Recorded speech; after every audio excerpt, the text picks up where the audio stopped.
Thank you. Senator Paul, income inequality has been rising in the United States.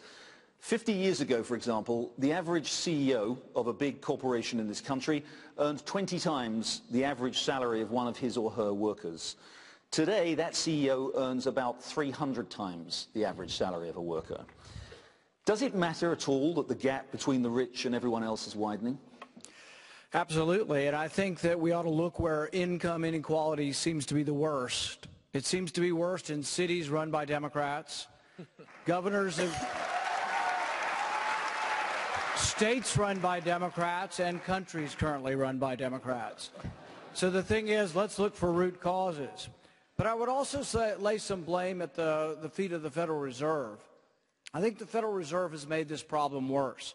By artificially keeping interest rates below the market rate, average ordinary citizens have a tough time earning interest, have a tough time making money. They're actually talking now about negative interest.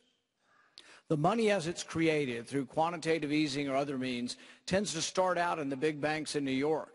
And because we're now paying interest for them to keep the money there, much of that money has not filtered out into the economy.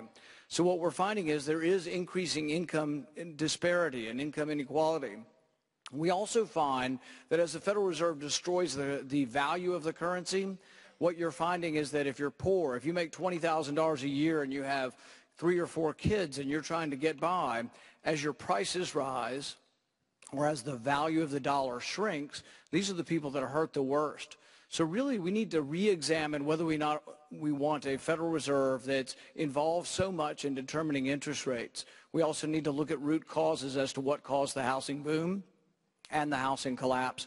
But the bottom line is, if you want less income inequality, move to a city with a Republican mayor or a state with a Republican governor. Thank you, sir. All right, we're only just getting